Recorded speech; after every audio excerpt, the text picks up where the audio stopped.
नमस्ते बच्चों, मैं आपकी सरिता मैडम। आज जो मैं विषय आपके पास लेकर के आई हूँ वो बहुत ही सरल, बहुत ही रुचिकर और बहुत ही महत्वपूर्ण है।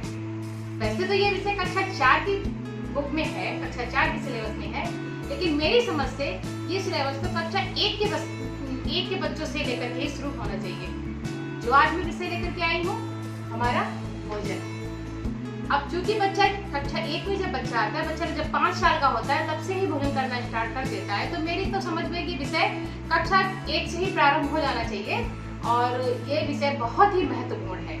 अब हम देखते हैं कि भोजन क्या है। भोजन तो हर कोई करता है, कोई दाल रोटी खाता है, कोई सब्जी रोटी खाता है, कोई सब्जी चावल खाता है, कोई दाल चावल बहुत प्रिय होते हैं किसी को।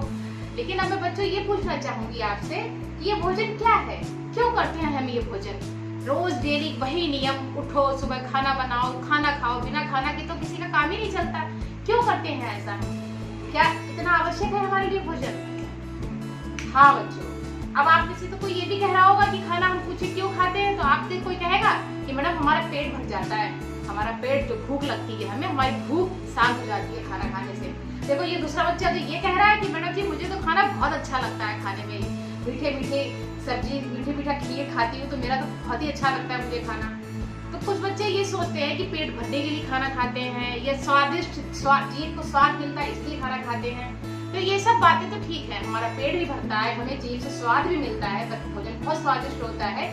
लेकिन इन सबके साथ साथ जो बहुत ही जरूरी है हमारे शरीर के लिए, भोजन बहुत ही आवश्यक है। वो क्यों आवश्यक है ये मैं आज आपको समझाऊंगी, यही विषय मैं आज आपको पढ़ाऊंगी और ये मेरी समझ से हर बच्चे के लिए बहुत ही इम्पोर्टेंट विषय है। बच्चे भोजन करते हैं लेकिन बच्चे ये नहीं समझते कि भोजन हमें कैसा करना चाहिए। कोई बच्चा भोजन करता है तो पता चलता है उसको अगर दाल चावल पसंद है वो दाल चावल ही खाता रहता है, किसी बच्चे को अगर सब्जी रोटी पसंद है तो वो दाल को छूता भी नहीं है। लेकिन बच्चे ये नहीं समझते हैं कि हमारे लिए भोजन क्यों आवश्यक है। जैसे कि मैं आपको एक उदाहरण देती हूँ, जैसे कि आपकी गाड़ी में पेट्रोल खत्म हो जाए तो आपकी गाड़ी क्या चल सकती है? आपके पापा गाड़ी निकाले बाहर और उसमें पेट्रोल खत्म हो तो क्या वो जरा सा भी आगे बढ़ती है? नहीं बढ़ती है।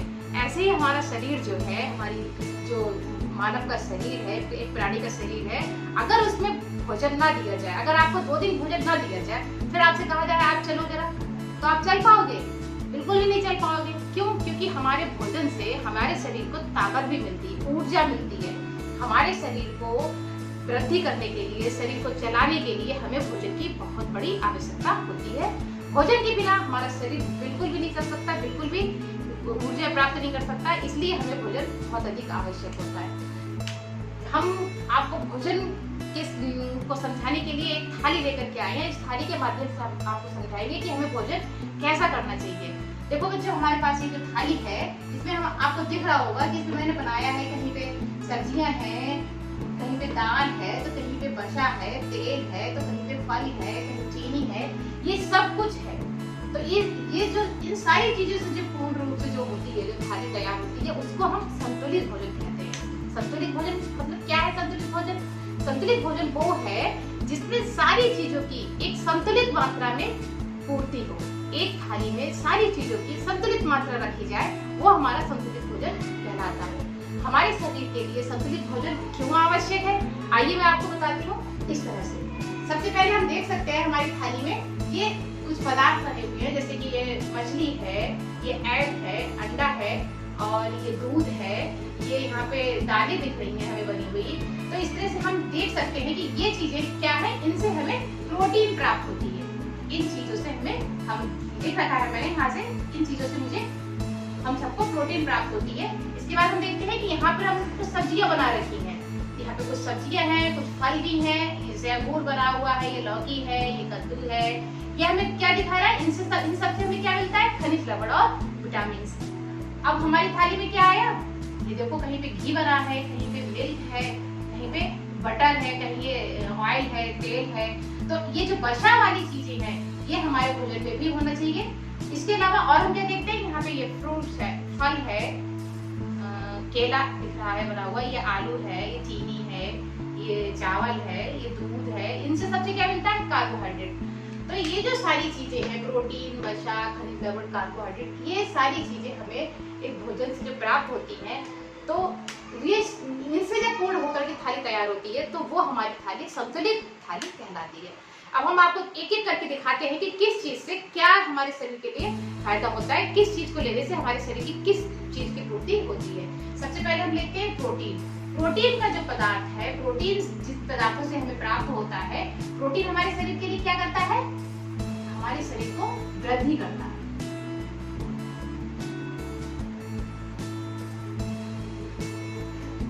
प्रोटीन हमें वृद्धि प्रदान करता है।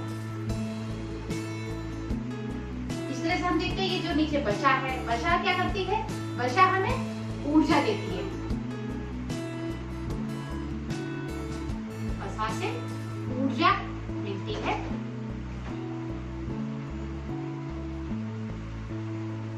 अब यहाँ पे आए खनिज लवण और विटामिन, जो हमें किससे मिलते हैं, सब्जियों से और फलों से। खनिज लवण विटामिन से क्या होता है, हमारे शरीर को रोग प्रतिरोधक क्षमता बढ़ती है।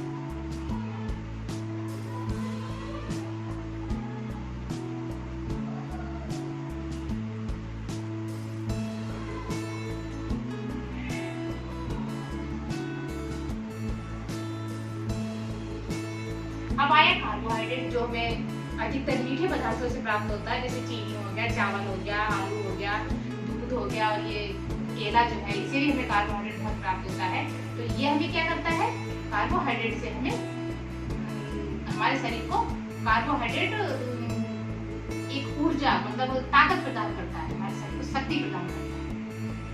ये हो गया हमारे पास शक्ति प्रदान करने वाला।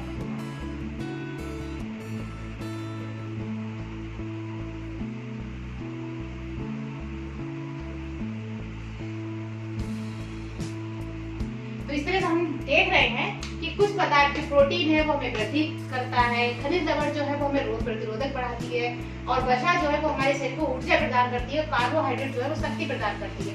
तो इन चीजों से हमें किस किस तरह से क्या क्या लाभ होते हैं वो देखिए हम इस तरह देखते हैं। जैसे कि हमारा शरीर वृद्धि प्रदान करता है, जैसे बच्चा होता है, बढ़ने वाले बच्चों के लिए ये प्रोटीन बहुत आवश्यक है। अब कोई भी बच्चा है, छोटा बच्चा दूध पीता है, दूध पीने के बाद अगर उसके केवल दूध पीता रहेगा, उसको और अन्य पदार्थ नहीं दिए जाएंगे, तो उसके शारीरिक वृद्धि में रुकावट आ जाती है, उसको कुपोषण हो जाता है अगर ये सारे पदार्थ ना मिले। तो इसलिए प्रोटीन हमें क्यों आवश्यक है, क्योंकि हमारे शरीर को वृद्धि प्रदान करता है। प्रोटीन हमारे शरीर को वृद्धि प्रदान करता है। अब आया वसा। वसा खाने से हमें क्या मिलता है, ऊर्जा प्रदान होती है। हमारा शरीर जो एकदम एनर्जीफुल रहता है, एकदम एक्टिवनेस में रहता है। जब हमारे शरीर में वसा पर्याप्त मात्रा में होती है तो हमें वसा भी एक संतुलित मात्रा में लेना चाहिए। अगर हम वसा को ज्यादा ले रहे हैं, जैसे कि बच्चे क्या करते हैं, बहुत ही घी खा रहे हैं, घी से रोटी खाए जा रहे हैं, अगर बहुत ज्यादा हमारे शरीर में घी बढ़ जाता है, वसा बढ़ जाती है, तो हमारा शरीर मोटा हो जाता है। वसा क्या काम करती है, हमारे शरीर में चर्बी उत्पन्न करती है, चर्बी पैदा करती है, जो एक चर्बी के रूप में स्टोर रहता है, और वो बाद में भी हमारे शरीर को ऊर्जा प्रदान करता रहता है। जिसके शरीर में चर्बी ज्यादा बढ़ जाती है तो वो शरीर मोटा हो जाता है। कहते नहीं है कि हम इसके शरीर में चर्बी बहुत हो गई है, ये बहुत मोटा हो गया है। तो इस तरह से वसा हमें क्या प्रदान करता है, एक ऊर्जा प्रदान करता है। तो इसलिए वसा भी हमें संतुलित मात्रा में ही लेना चाहिए। अब आया खनिज लवण वाला। अब जैसे कि रोग प्रतिरोधक क्षमता, अब हमारे शरीर में रोग प्रतिरोधक क्षमता होना भी बहुत आवश्यक है। अगर रोग प्रतिरोधक क्षमता नहीं होगी हमारे शरीर में तो हमें बहुत सी जल्दी बीमारियां हो जाएंगी हमारे शरीर में। अनेक वायरस, अनेक बैक्टीरिया हमारे शरीर को पकड़ लेंगे अगर हमारे शरीर में रोग प्रतिरोधक क्षमता नहीं होगी। जैसा कि हम आजकल देख रहे हैं कि कोरोना किसे नहीं हो रहा है, कह रहे ना कि कोरोना हमें नहीं होगा। अरे कोरोना किसे नहीं हो रहा है, जिसकी इम्यूनिटी पावर ज्यादा है, जिसको रोग प्रतिरोधक क्षमता ज्यादा है, उसी को कोरोना नहीं पकड़ रहा है। क्यों? क्योंकि उनका शरीर इस चीज से लड़ने में सक्षम है। हमारा शरीर जो है रोग प्रतिरोधक क्षमता ज्यादा होगी तो वो बैक्टीरिया से, वायरस से लड़ने में क्षमता प्रदान करता है और वो उसको हावी नहीं होने देता और हमारा शरीर बीमार जल्दी नहीं होता। इसलिए हमें ये खनिज लवण पाने के लिए ये सब्जियां और फल भी खाना बहुत आवश्यक है। अब हम देखते हैं कार्बोहाइड्रेट हमारे शरीर को शक्ति प्रदान भी बहुत जरूरी है, शक्ति भी मिलना बहुत जरूरी है। जिस तरह से हमारे शरीर को कार्य करने के लिए जो ताकत कहते हैं ना कि शरीर में ताकत नहीं रही, तो वो ताकत हमें कहाँ से मिलती है? कार्बोहाइड्रेट से। अब वो ताकत लेने के लिए हमें एक संतुलित मात्रा में चावल और चीनी है, आलू है, केला है, ये सब चीजें भी हमें लेनी चाहिए। लेकिन ये भी हमें एक संतुलित मात्रा में लेनी चाहिए। कहते हैं ना लोगों को कि मीठा खाने से शुगर बढ़ गया, तो वो अगर हम एक अनियंत्रित मात्रा में लेते जाएंगे, हर चीज की एक संतुलित मात्रा इसीलिए आवश्यक है कि अगर किसी भी चीज को हम अनियंत्रित मात्रा में एक ही चीज को लेते चले जाएंगे तो वो हमारे शरीर को फायदे की जगह नुकसान पहुंचाने लगता है। तो इस तरह से हम देख सकते हैं कि हमारे शरीर के लिए भोजन में इन सारी चीजों का होना आवश्यक है। एक संतुलित थाली का होना आवश्यक है, इसको हम कह सकते हैं संतुलित भोजन। तो संतुलित थाली है यहाँ पे, इसमें सारी चीजें हैं। हर बच्चे को दाल भी खानी चाहिए, सब्जी भी खानी चाहिए, फल भी खानी चाहिए। देखो यहाँ तक हमने यहाँ भी देखा है कि स्कूल में जो एमडीएम बनता है, हमारी गवर्नमेंट ने हर दिन एक मेनू बना रखा है। आपको एक दिन दाल सब्जी दी जाएगी, दाल रोटी दी जाएगी, एक दिन आपको सब्जी रोटी दी जाएगी, एक दिन आपको दाल चावल दिया जाएगा, एक दिन आपको दूध भी दिया जाएगा और एक दिन आपको फल भी दिया जाएगा। क्यों? क्योंकि ये सारी चीजें हमारे शरीर में होना आवश्यक है। बच्चे देखा है कि कोई बच्चा कहता है सब्जी खाने के लिए बहुत परेशान करते हैं, सारे बच्चे नाक भौं सिकोड़ते हैं, नहीं मुझे सब्जी नहीं खानी है। लेकिन बच्चों ऐसा नहीं है। हमारे शरीर के लिए हर पदार्थ की एक निश्चित मात्रा में बहुत बड़ी आवश्यकता होती है और हमें सारी चीजों को निश्चित मात्रा में लेना चाहिए।